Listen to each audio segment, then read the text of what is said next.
இந்த வீடியோக்குள்ள போறதுக்கு முன்னாடி நம்ம சேனலை சப்ஸ்கிரைப் பண்ணாதவங்க சப்ஸ்கிரைப் பண்ணிடுங்க, பக்கத்துல இருக்க பெல் பட்டனையும் கிளிக் பண்ணிக்கோங்க.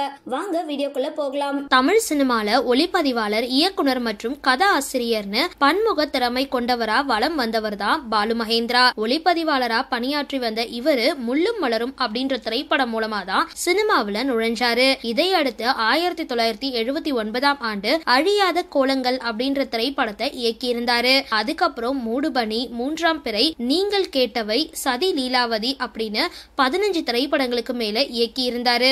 இவரோட ரிலேஷன்ஷிப்ல இருந்தவங்க தான் நடிகை மௌனிகா. இவங்க 1998 ஆண்டு அவங்கள திருமணம் செஞ்சுக்கிற நிலையில சமீபத்துல அவங்க அளிச்சிருக்க பேட்டி ஒண்ணுல பல விஷயங்களை மனம் திறந்து பேசியிருக்காங்க. அதுல தன்னோட அக்கா மகள் உதயா விபத்துல உயிரிழந்தது குறித்து கண்ணீரோட பேசி இருக்கிற அவங்க, கடவுள் என்னையே இப்படி துரத்துகிறாரு அப்படின்னு எனக்கு தெரியல. 2014 ஆண்டு அவங்க இறந்தாலும் 2018 ஆண்டு என்னுடைய மகள் என்னை விட்டு போயிட்டா. பாலு என்னுடைய வாழ்க்கையில வரும்பொழுது என்னுடைய பெரிய அக்காவோட கருவுல அவ இருந்தா. அவர் இறந்து 3 வருடம் கழிச்சு ஒரு விபத்துல அவ இறந்துட்டா. என்னுடைய அக்கா மகளை கருப்பையில சுமந்தா அப்படின்னா நான் அவளை என் மனசுல சுமந்த. அவ இறந்த அப்புறம் இதுக்கு மேல வாழவே கூடாது அப்படின்னு என்னுடைய கதைய முடிச்சு கொள்ளலாம் அப்படின்னு கூட நினைச்சேன். ஆனா என்னுடைய மகள் அவளோட பிள்ளைகளை என்னை நம்பி விட்டுட்டு போயிருந்ததுனால நான் அந்த தவறான முடிவை எடுத்தா அந்த குழந்தைகளோட நிலைமை என்ன ஆகும் அப்படின்னு யோசிச்சு நான் பாலு மகேந்திரா கூட வாழ்ந்த பொழுது 2 முறை கர்ப்பமாகியும் குடும்ப பிரச்சனை காரணமா அதை கலைச்சிட்டேன்.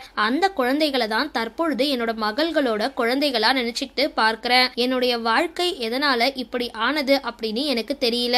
என் மகள் உதயா இறப்பிற்கு ஒரு வாரத்துக்கு முன்னாடி அவளுக்கும் எனக்கும் சண்டை வந்ததாலதான் அவகிட்ட நான் பேசவே இல்ல.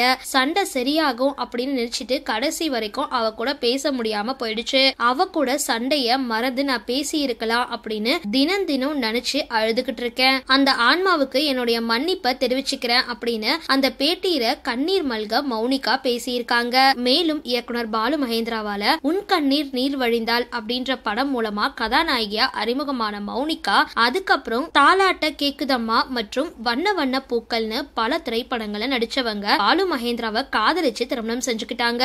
இந்த தம்பதிக்கு குழந்தை இல்லாததால தன்னுடைய அக்கா மகள் உதயாவை தன்னோட சொந்த மகள் போல வளர்த்துட்டு வந்தாங்க. தற்பொழுது மௌனிகா விஜய் டிவில ஒளிபரப்பாகிற ஆஹா கல்யாணம் சீரியல நடிச்சிட்டு வர்றது குறிப்பிடத்தக்கது. சரி, இந்த வீடியோ பத்தின உங்களோட கருத்துக்களை கீழே கமெண்ட் பாக்ஸ்ல போஸ்ட் பண்ணுங்க. வீடியோ பிடிச்சிருந்தால் லைக் பண்ணுங்க, ஷேர் பண்ணுங்க, மறக்காம டிபி காபி சேனலை சப்ஸ்கிரைப் பண்ணுங்க.